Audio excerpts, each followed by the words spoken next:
Ladies and gentlemen, welcome to Season 4, Episode 301. I am your host, Keith Andrew. Along here is Martin Boss.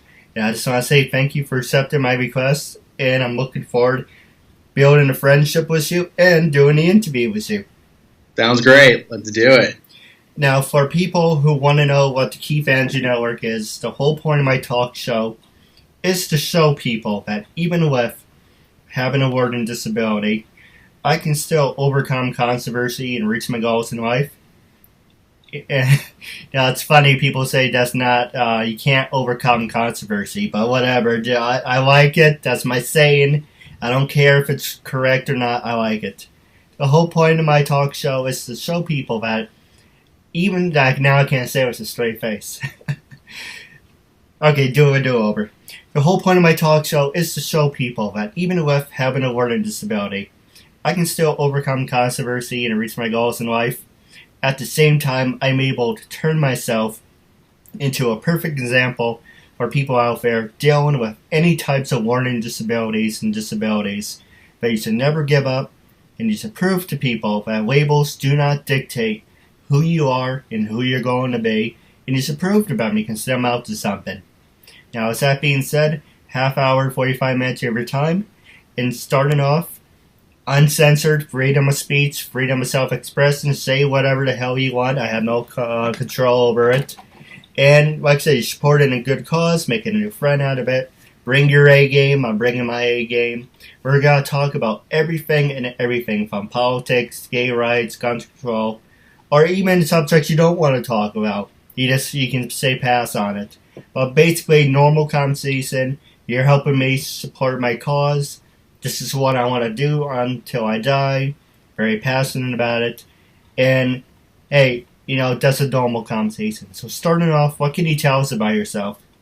So my name is Martin Boss. I was actually born in Peru, Lima, in South America. My parents came to the United States when I was about 4 years old.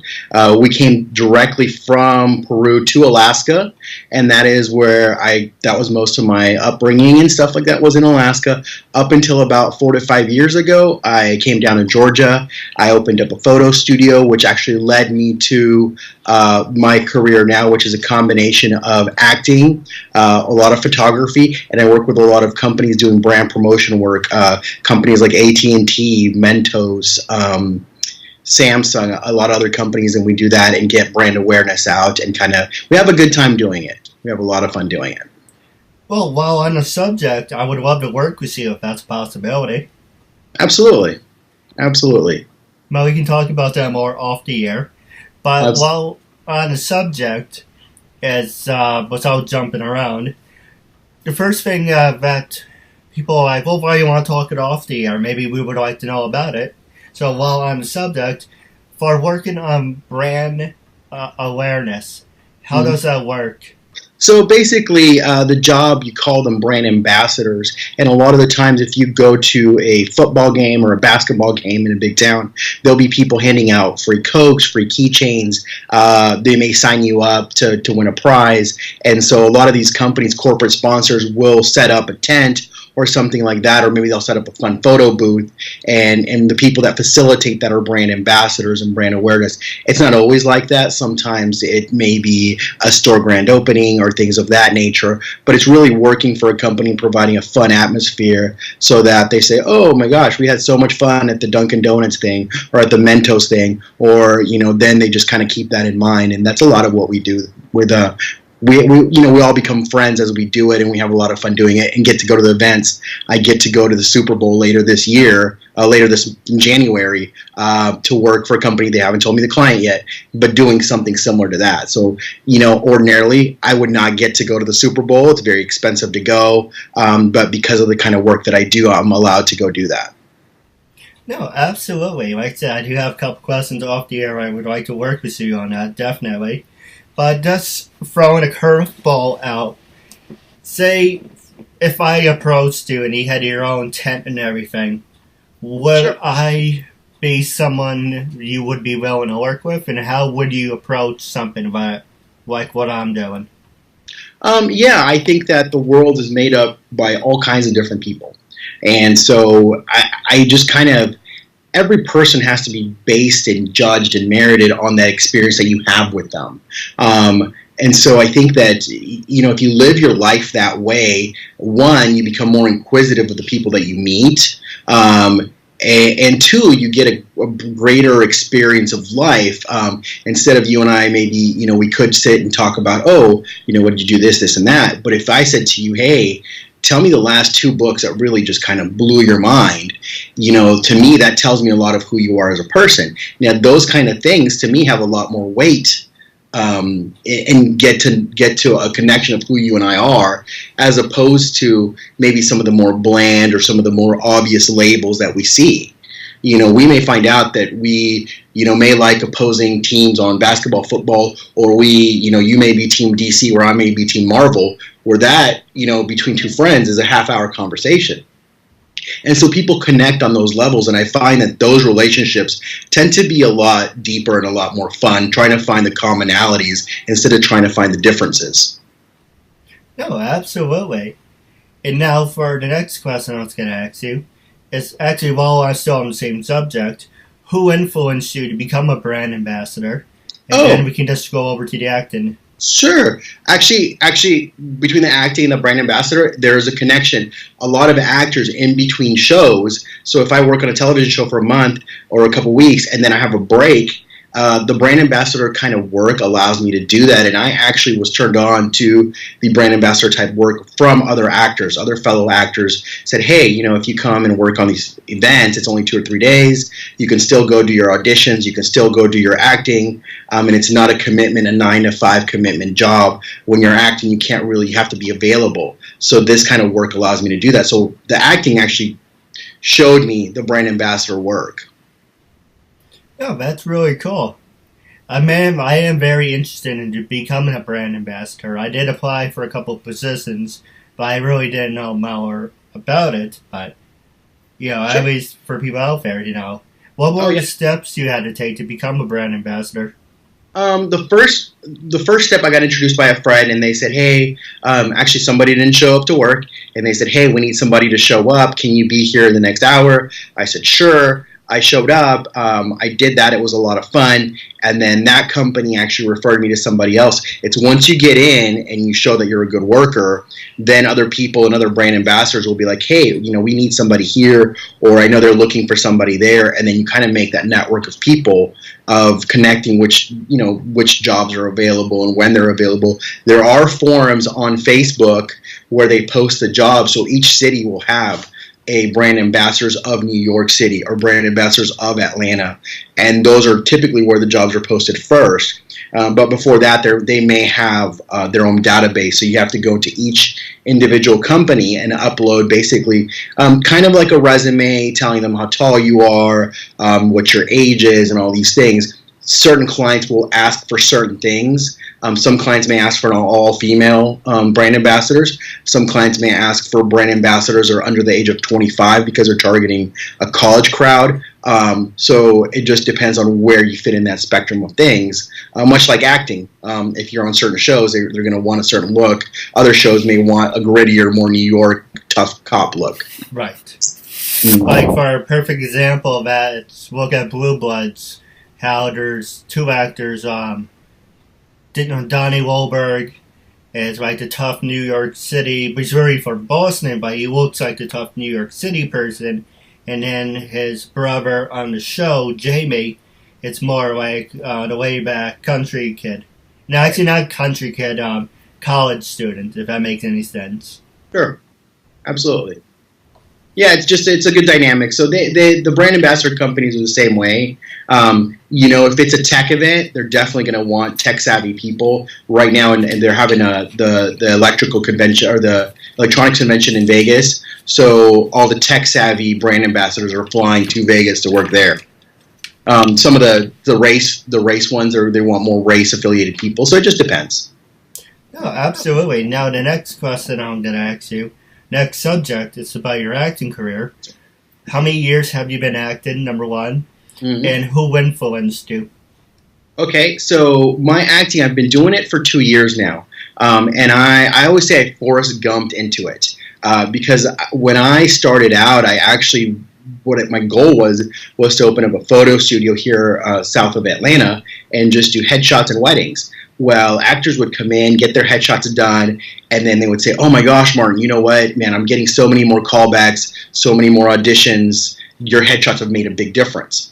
And I started thinking, I was like, well, maybe I should send my stuff in. And so I did, and I started getting calls, and I started out as an extra, which a lot of people start out as an extra, and then it went from that to be more featured on some of the other shows, and then from featured it went to like, okay, can you remember these lines? And then it just progressively builds that way. It doesn't happen like that for all people. Some people get really lucky, they get cast right away, they get a line, and they go. Some of us have had to like go through that progression of extra, featured, 5 lines or less. We call it like reenactments, a lot of the reenactment shows. Right. I do a lot of those. I did a hashtag murder, homicide hunter, a lot of those that tell stories of somebody else. And so sometimes I get to say the lines, sometimes I'm just performing the actions, and they're saying the lines, actual people that it happened to. So that's the progression of acting, but I really, when I started out, it was never my intention to become an actor, but then I got the acting bug once I got on set, and I was like, wow, this is fun. And I get to play a lot of cool characters. I've been very fortunate to meet a lot of really nice celebrities and really nice people, and got to play some amazing roles in that time. No, absolutely. Now, what some of the extra work have you been on? Independent TV shows, and were you ever the lead actor, the supporting actor? Supporting, yes. There's going to be a show called Hashtag Murder, and it's going to come out in March. And that's going to be, I believe it's going to be either TV One or Oxygen. And I play Detective Luis Sanchez on that. And so you will see me really acting there. There's an ongoing joke with my actor friends because I get killed off on a lot of TV shows, and it's kind of a big joke, almost like they killed Kenny but they killed Martin. Yeah. So I have been killed off on The Vampire Diaries. I've been killed off on The Originals. My very famous death, I got killed by Glenn on The Walking Dead. I've been killed off on Sleepy Hollow. I've been killed off on all these shows. So there's an ongoing joke about, oh, Martin's here. He's going to do his death scene. So that's been a lot of fun. But those are some of them. I just got to work on Fast and Furious 8. We wrapped that up about a month and a half, 2 months ago. So I did some work on that. But the big ones coming up, I think, is Hashtag Murder is going to be one where it's not as big as something like a Fast and Furious 8, but you see a lot more of me and a lot more of my acting and my abilities to kind of carry off a tough cop. I'm always either a thug, a cop, bodyguard, SWAT. I think it's the bald head. That's just kind of the way it is. They always have me fighting somebody. People are just stereotyping. No, not at all. And what's funny is all my friends and my family always they think it's funny because I call it the mean mug because I do this mean thing on TV, and then I come home and I'm joking around and laughing, and I'm the goofiest person ever.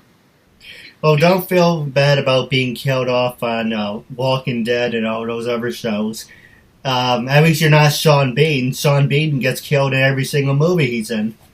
There you go. That's true. Although, it's consistent work. If that was my claim to fame, that I get killed off all the time, I'm okay with that. I have fun doing it. So a lot of people from The Walking Dead will be like, oh, you're the guy that Glenn stabbed in the forehead, and I'm like, yeah, that's me. And they'll like Snapchat or something with me. So that's always kind of fun. Well, on the subject, did you ever get to see Titanic in space? I did not.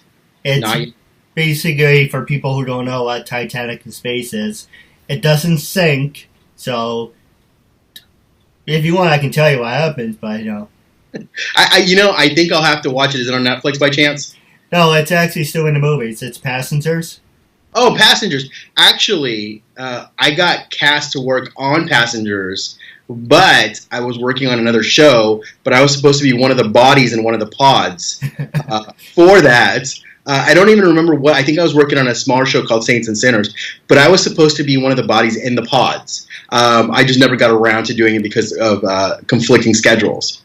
But I am going to go watch it because I want to see what I missed out on. No, it's really good. I like it a lot more than Star Wars.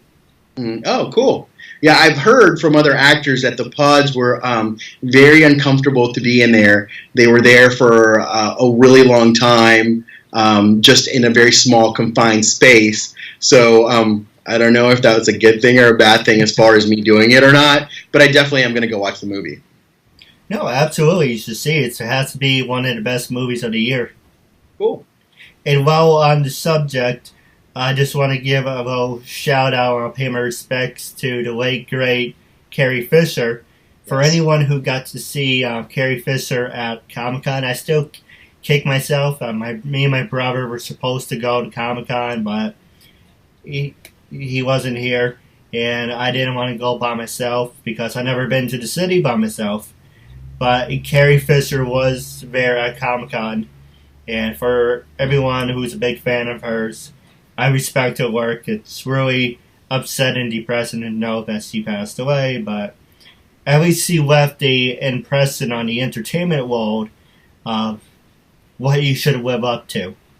Absolutely. I've got to see some of her interviews when they shot the last Star Wars, and I was really kind of blown away by all the information and everything she said about her experience and coming back to that set so many years afterwards. It was really cool to see that. No, absolutely.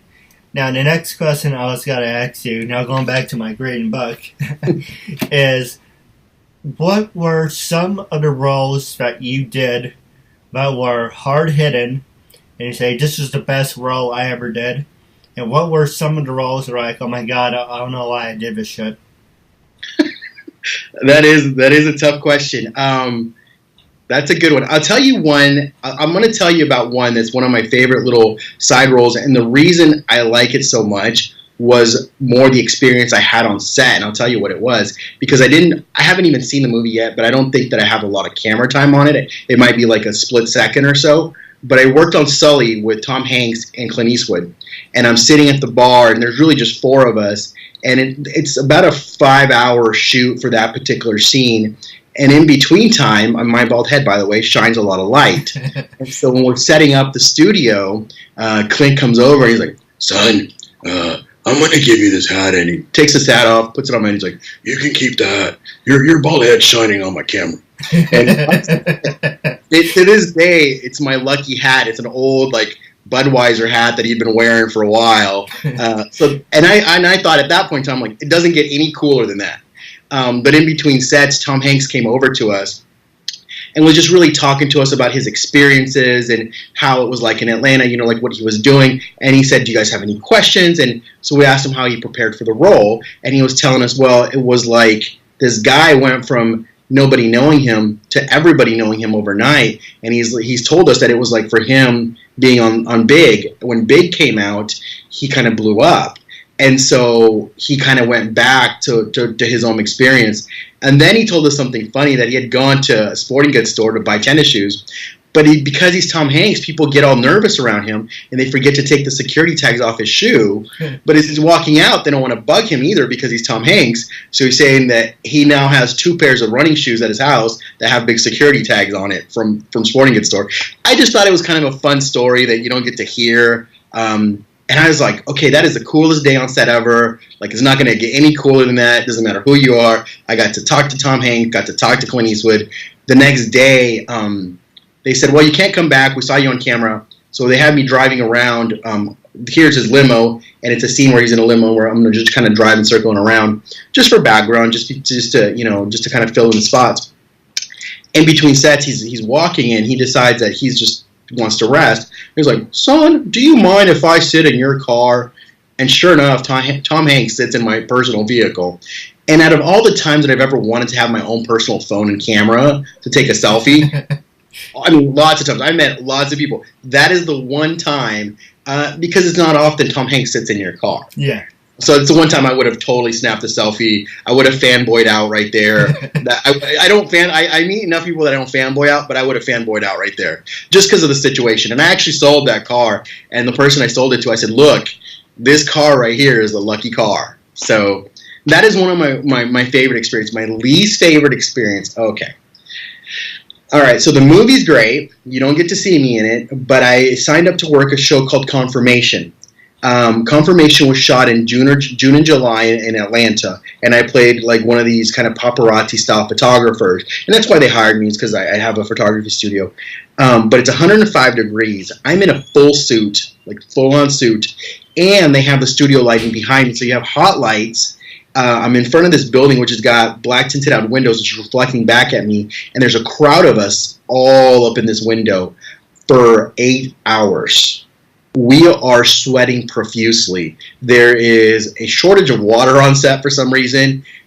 That is the least pleasant set experience. Now, the set itself was great and the people were great, but that situation was like, I wanted out of there really bad. I think we all like lost 3 pounds in water weight that day. I mean, it was the only thing that redeemed that set was at the end of the day, Kerry Washington came out and took a big selfie stick and took a picture with everybody on set. So that kind of made it a little better, but no, that was bad. Atlanta gets so hot and wearing a suit. I mean, I grew up in Alaska, so it was extra painful.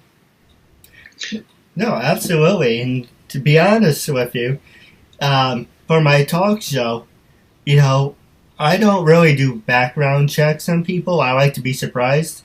Basically, I like giving people the opportunity to... I want to do this until I die. I'm not saying that to be cute. I'm not saying that to be funny. But there's not a lot of people in my life who gave me opportunities. There's like, if I remember correctly, 2 people.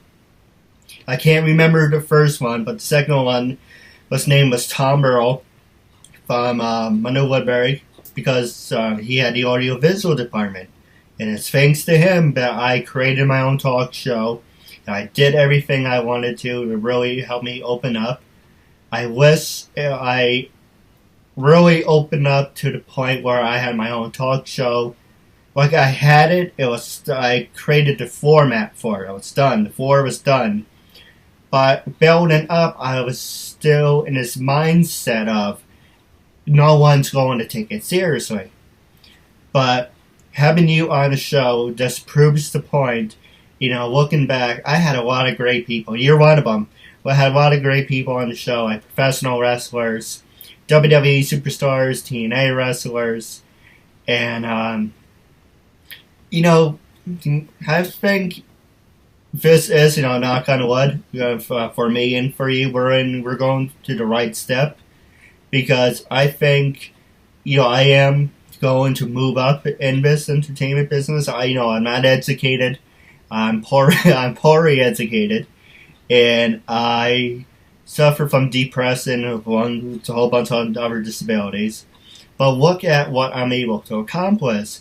And look at all the great people who I met. You and Chris Harris, guy from Off the Record, Michael Swansburg, Lenny Popo, the brother of Randy Savage. And look at who you met. You met Tom Hanks. Were you actually in the car with Tom Hanks, or was he by himself? Yeah, in the car. He sat in my car. It was pretty cool. Same thing, you met all these great people, and it's just, things work out for a reason. I want to do this. I've been doing this for almost 4 years, and this is what I want to do for the rest of my life. And it's just, I'm not trying to kiss your ass or anything. I'm just trying to find the words to describe that, you have to eat, and like I said, it's uncensored, freedom of speech, freedom of self-expression. You have to eat shit to get what you want. My dad, go ahead. So I think that there's a lot of truth to that. Like you were saying, for you, there's things that you have to overcome. Yeah. And I think that, when I got in the industry, some of the things that I noticed right away was the people that I compete with are half my age. They all have hair. They're all in really good shape. They've all been acting. I've auditioned with people and I've gotten the part, and I found out that the guy to the right of me was at Juilliard and just graduated. So there's all these there's all these reasons why we can't do it, but much like people, we have to find the reasons why we can do them. Like, all right, cool. I have no hair. I'm going to play roles where that's not going to be an issue. You know what I mean? So I think that I agree. Sometimes we do. I had to do a lot of extra work. There was a lot of times that I took jobs that didn't pay very well to get to where I'm at. And that sucks. But at the end of it all, I think that we are judged and we are seen by the mountains we climb and the adversity and all the things that we had to do to get there, not just where we're at.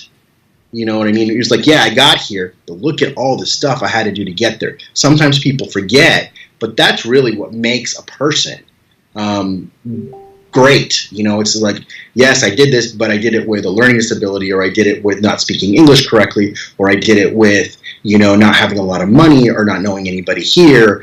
All these things, that's what makes somebody great.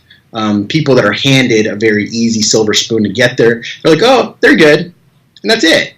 But when you see somebody and they're like, you know, like you read about these directors, they were living out of their car, and, you know, they were writing their script with, like, you know, like a number 2 pencil that was like here, and, you know, then you're like, wow, you know, that's somebody. It's good character building, and it's easier said than done sometimes, for sure. At least they weren't writing in crayon. Hey, I would not be surprised if somebody wrote their screenplay in crayon. Wouldn't be the first time. Yeah, absolutely. We're going to take a quick commercial break.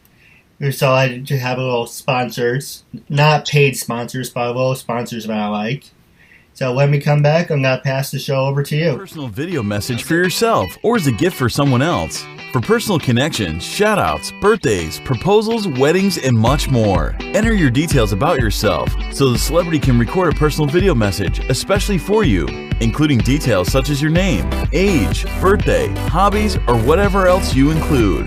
As soon as the video has been recorded, you'll get an email with your link so you can share it on social media or download and keep it. Celebrities record videos as and when they can, usually within 2 weeks. But if you want a video for a specific date and it does not look like it will arrive in time, you can cancel it and get an instant refund at the click of a button.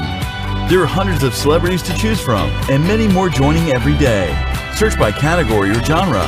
Buy a gift voucher, get updates and offers, and encourage your favorite celebrities to join so they can connect with fans in a fun and unique way. Raise money for their charities and much more. So order your video now for yourself or for someone else. I'm so bored. Whoa! Want to see something really cool? Yeah! Now you'll never be bored again with Loot Crate, a totally bodacious mystery box packed with awesome toys, radical games, and other surprises. And the best part is, you can get Loot Crate delivered right to your door. So don't delay. Ask your parents and order today. Everything okay in there? Yeah, everything great. I love Loot Crate.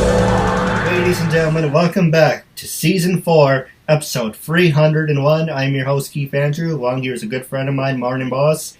And now, as I promised, I'm going to pass the show over to you for the last 20 minutes. Uncensored, freedom of speech, freedom of self-expression. Was there anything that you wanted to talk about, promote, ask me? You're supporting a good cause, making a new friend out of it. And I'm passing the show over to you now. Sounds good. So one of the things that I get asked a lot is, how do I get to where you're at? What do I do what you do? And sometimes the answer really is that simple, but the process is not simple. So if you were to go to somebody who's ripped and in really good shape and say, oh my gosh, you have a great body, I want to be like you, and then they're going to tell you, well, eat right, work out. Simple answer, not what you want to hear. Everybody wants to hear this magic formula of, if you eat this and do this at this time and blah, blah, blah, blah, blah, then this happens. The answer is always, no matter if you're an interviewer, no matter if you're an actor, no matter if you're a bodybuilder, it's work.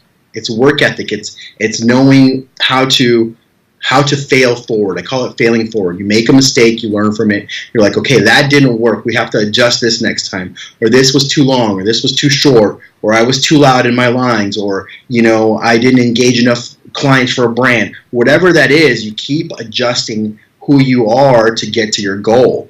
And so when somebody says, hey, how do I become an actor? It looks like what you're doing is a lot of fun. I want to meet celebrities and stuff like that. And I tell them, I was like, okay, well, you have to remember your monologue. You have to learn your eye lines. You have to go to acting class. You have to look at your auditions all the time. You have to check your computer constantly.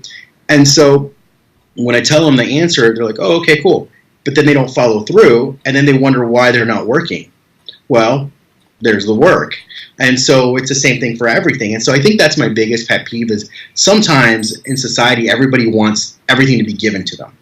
And so life doesn't work that way. Life is a lot about failing, and it's a lot about disappointments and dealing with them. When the more you're not afraid to fail, the faster and quicker you're going to get to where you want to go, because you're going to get told no. But if you know that ahead of time, you're like, okay, cool, this was my no. I go on to the next step, and I figure out I always say, if somebody tells you no, you ask the wrong person, because somebody's going to tell you yes. And that's just it. And I know that you know that, because you could ask 100 people to interview. Some people say yes, and they'll be very agreeable. Some people are like, nah, I don't have the time. And so you just keep on going, but you don't let it dwell. You're like, okay, cool, next.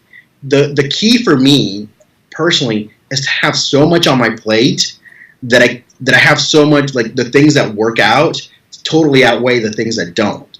So when I don't get a role, I'm like, okay, cool, next. Let's find the next role. Let's find the next thing that's going to be a lot of fun and that I want to work on. And that's my key to staying positive and dealing with all the negativity and all these other things that I may not have. I just had this conversation yesterday about, like, I need to get in a little better shape because I don't want to lose a role to somebody where we're close enough, but they just may have a better, physique or whatever, look for it. So I'm like, okay, well, that's on my end. That's something I can control. As long as I can control it, I can do something about it. If I can't control it, I'm like, all right, cool. I can't grow my hair back. That's not going to happen. So I'm like, all right, cool. So this is kind of the look that I'm going to go for, I'm going to use. And you just go forward. I think that's the big thing. You were saying when we started opening about politics, for example. And, and since this is my soapbox, I'll throw things out. I think that the other thing is that we have to be really careful what we believe to be true from the media. We always have to ask two things. Who gains from it? Who loses from it? And why? And I think when you ask those questions, you can start to see real answers. Because when you say, okay, who did you vote for, who did you do this, or who did you do that, you have to ask yourself, why does it matter to me personally? How does this affect me personally? If things go this way, how does this affect me? Does it mean this, that, or this? Okay, cool. Am I okay with compromising here? Because unfortunately, for a lot of people, we're dismayed by both selections. Yeah. Okay, so everyone's like, oh, don't say it's the worst of two evils. Well, it might be for you the worst of two evils, and you might say, okay, well, how does this affect me personally? How has this affected me in the past? And am I upset about it to create a radical change, to stay with the system that we've got, what it is? I tend to not give a lot of political opinions on my Facebook and my social media. What I do tend to encourage is people to really ask questions and say, is that really how it goes? Is it, and find out for yourself. If it happens to be, if it sounds too good to be true, it always is. So when somebody makes me a promise, that whether it's a director or a manager or a politician, I'm like, okay, who's making money? Who's not making money? And who stands to gain or benefit from this decision? And once you start asking those questions, I think you can figure out where they're at. If somebody comes up to you and says, okay, look, I'm going to do this for you, but this is what I get out of it, I'm in. Because at least they're putting everything on the table for me. Yeah. And so I would rather deal with those kind of people and say, you know what, we're going to do this. Yes, we're going to make a little bit of money from it, but this is a side benefit. This is what we're going to lose, but overall, this might be a greater benefit. I can live with that. Because the world and life is about compromises sometimes, but a lot of people don't want to tell you that there's a compromise because they don't want you to disagree with them. And that's tough. You have hundreds of friends. I have hundreds of friends. To say that we're going to get along on every issue, that's just not going to happen. But we don't have to dwell on those issues. We can say, okay, cool, but we both like this, or we both like interviewing, or we both like to meet new people. And so if we stay on those things and kind of we discuss the differences as long as it's educated and respectful. And they're like, okay, cool, I can see where you might think that. A lot of it is people, because you're in New York, right? Yeah. The mentality in New York is probably very different than the mentality in Alaska. So there's, and just growing up there will give you an environment that might make you think a little bit differently, much more so than somebody who maybe lives in Hawaii or lives in Texas. We're the United States, but you have different races, you have different cultures, you have different regions, you have different economies, and so all those little things are going to affect your surroundings and maybe how you think about those things. One of the greatest examples I can actually give you is, so I grew up in Alaska, and my family went to Hawaii every Christmas. We would go to Maui. And so in Alaska, the native people of Alaska are very subsistence-based people, meaning that they harvest whales and they use the oil for blubber, they use it for food, they use it for shelter, they use the skin, they use every part of that is used. And they've been living like that for hundreds and hundreds of years, and they want to maintain that natural way of living. And I'm like, okay, I understand that because that's their rights, their land, and so it's great. So here's the funny part. When I go to Maui, it's all whale conservation. Save the whales, don't harpoon them, you know what I'm saying? But ultimately, they're both right.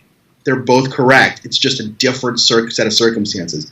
The native people of Alaska have every right to use the whales and subsistence and live off the land like they've been living for hundreds of years. At the same time, the people of Hawaii have every right to conserve the whales and to keep, poachers and all these things away from the whales. So they're both right. It's just two different circumstances, two different mentalities. And I think that with maturity, you can go and appreciate and understand both people. And so I always like that example because I always find it funny that I would find you Save the Whale shirts, and then you go to Alaska and everyone's got they're making whale dessert and all this other stuff there. So that's always a fun one that I use. And so that's kind of the approach that I deal with people is, I try to figure out why they think that way. Could it be, if you're a teacher, if your parents were teachers, for example, you may be like, oh, teachers get a raise and blah, blah, blah, and this and that. If your parents are firefighters, they're going to, support the firefighters, So it's all about what you know and what you've been exposed to. And as we get exposed to more things and more people, we can kind of become more mature in ourselves and appreciate them for their differences and understand, okay, we're not going to agree on everything. You know what I mean?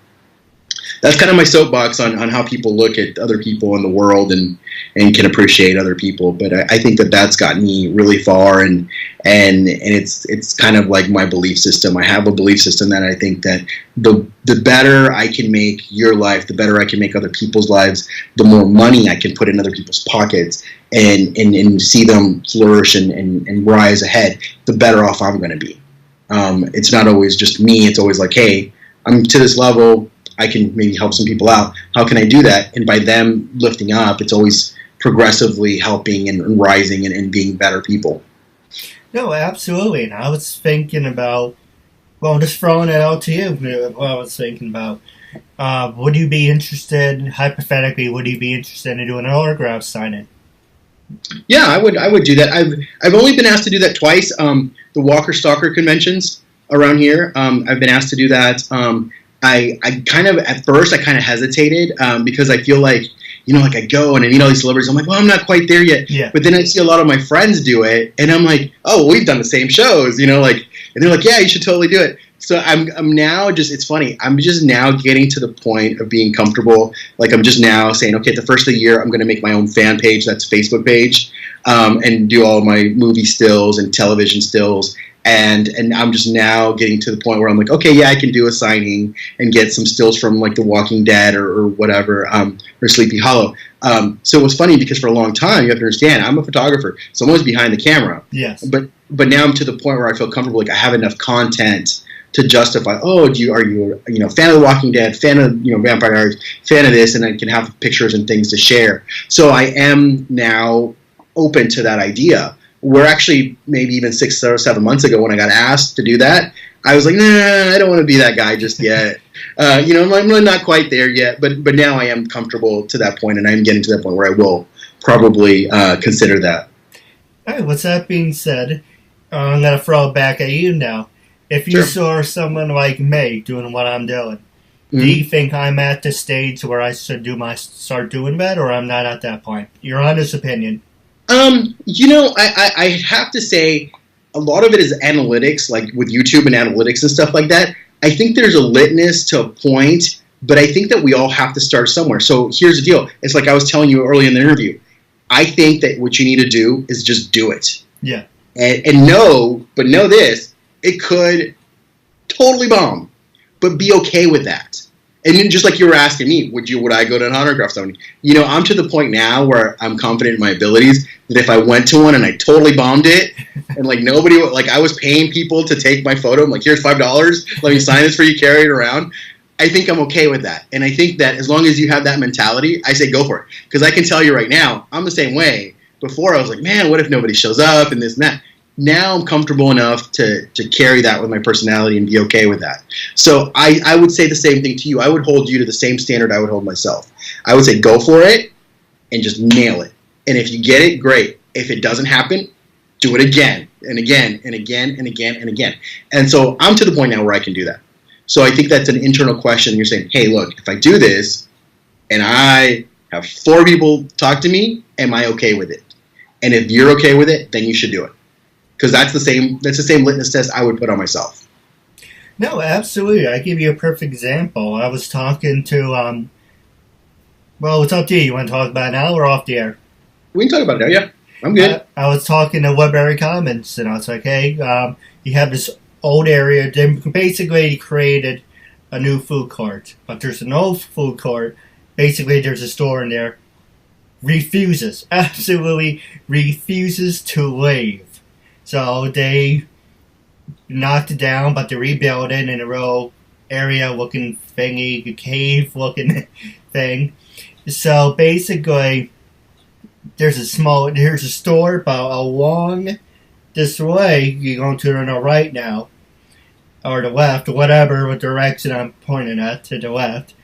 It's basically, it's all empty. You have tables, you have chairs, you keep going straight to an entrance. And I'm like, this is a great place to do an autograph signing. Mm-hmm. Well, before you say no, hear me out. It's like one empty space. Plenty of empty spaces, lots of empty tables, number 1. Number 2, you have a food place right next door. That's number 2. So number 3, when you have a food place, after you get the autograph signings from me and you, people are going to be hungry. Plus, they're hungry, so they're going to go to the food stand, number 3. 4, if they want to go shopping, you're already in the Commons, and there's stores right out there. And so it's basically a great idea. But I was also thinking, well, are you doing this for the money? Or you may think this, are you doing it for the money? And personally, I really don't care about the money. I want to get myself well known so I can get more TV exposure, so I can get well recognized and move up on the ladder. So yeah, if I have to swallow my pride and eat shit to get what you want, then I'm going to do it. So basically, what I'm going to tell other people, but I would like to work with you, for a perfect example, is whatever you make, say you want $20 for an autograph, and then you want $20 for a picture. Whatever you make, you keep. That's yours. Mm-hmm. And we're going to be at the same table. So you're on the left, I'm on the right. But whatever you make for the pictures, for the autographs, for the shirts, whatever, that goes directly to you. And for me, yeah, I'm be paying them all back for letting me do the space, but that's not why I'm doing it. I'm doing it to get myself out there. Mm-hmm. So I was trying to get a couple of wrestlers on board. And they're like, oh, well, you have to talk to my agent. But then it's kind of like, if you have an agent, I bet you do, you have an agent. It's like, well, if it's 40, then you're actually getting 20. I like being direct. I'm very professional. I do a lot of stupid things, but I'm very professional. I like being upfront with the people. Sure. So, I like cutting the middleman out. I don't do agents because they are publicists, because they always try to undermine it or try to misscrew this situation. So if we're working together, it's me and you. I'm not even going out to anyone else. So whatever you make, you have my word on this. You're going to keep. Whatever I make, I'm going to keep. I'm not doing it for the money because I'm just doing it to get my name out there. But you know what I'm trying. It's just basically, I'm trying to create like a circle of a network saying, hey, I did one with Martin, and we got about 50 people. Let's try now going to New Jersey for Comic-Con. or let's go to Poughkeepsie Comic Con. And it's like, oh, we saw you guys back there, and you know, when was The Walking Dead and a whole bunch of other great shows you're on, people will now know you, and they say, hey, we didn't know much about Keith. Well, we know he had a learning disability, but he was really a great person. So can't snap my fingers, but it's like one after another. Sure. It's basically climbing a ladder. You have to, if there's no ladder to get to the other side, you have to build the bridge. You have to build that ladder to get to where you need to go. If that makes any sense. I agree completely. I do. I think that kind of event would work. I think that definitely it would be nice to have some what we call anchors. Yeah. So like some people, like if we could get like a wrestler, we could get that way. We're really kind of like, for example, I do a lot of supernatural shows like Walking Dead, Originals, Vampire Diaries. So you have like one or two people that are in that realm, and then maybe you have a couple of wrestlers, and then you have a couple of like people that are in horror movies. That way you have a little bit of mix, and so you kind of like have fans that maybe are not fans of this kind of cross over and get to meet somebody, and vice versa. So I think if you have a good mix of people, I think it could definitely work. And I'll tell you what, I could probably find one or two Walking Dead zombies to bring along with me. Yeah, I appreciate it. If you want to work on this idea with me, I'd be very thankful. We can talk about this offline, and I can kind of give you their contact info. No, absolutely. Now, wrapping up the interview segment, I do have a couple questions for you off the air, as you know. Sure.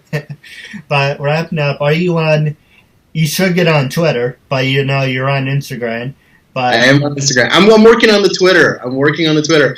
Everybody keeps telling me to get on there. I always see these celebrities like tweet the wrong thing, and I'm like, I don't want to be that guy. So I think I will get on there. I'm really bad at social media, which is really terrible to say as an actor. But I know that I got to get on. I think I even have a Twitter account, but I don't even know what the password is. It's been so long. But I think I signed up for it just to win a prize because you had to tweet something. That was the only reason I got a Twitter. But I'm going to work on the Twitter.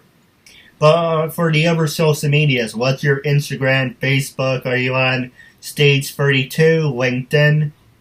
I am on LinkedIn. I think that's more of a photography type of a profile that I've got there, because I do a lot of photography work still. On Instagram, it's Martin Boss. You'll see like screenshots of me on different shows, but you'll also see a lot of my photography work on there that I do with actors and models. Facebook, it's Martin Boss, but I am going to be eventually making a actual Martin Boss acting page, because I think I'm about to hit my 5,000 friend like limit thing. So I've been a little bit pickier on that, on who I'm adding there. But I think I am going to have to go over. Add me. You're in there. But once I hit that, I think once I hit 5,000 or something, you have to make a different page. So I think I'm going to work on that. 2017 for me is a readjustment of my website, of my social media sites, because like we were saying with signings and stuff, like now I'm to the point where like I have to pay attention to those Twitters and Instagram and fan pages and things like that. So 2017 for me is all about fine-tuning and redefining my social media. Oh, absolutely. Now stay tuned for Off the Air. But wrapping up, it was a real honor and privilege to have you as a guest, and I'm looking forward to building a friendship with you as well. Likewise, thank you very much.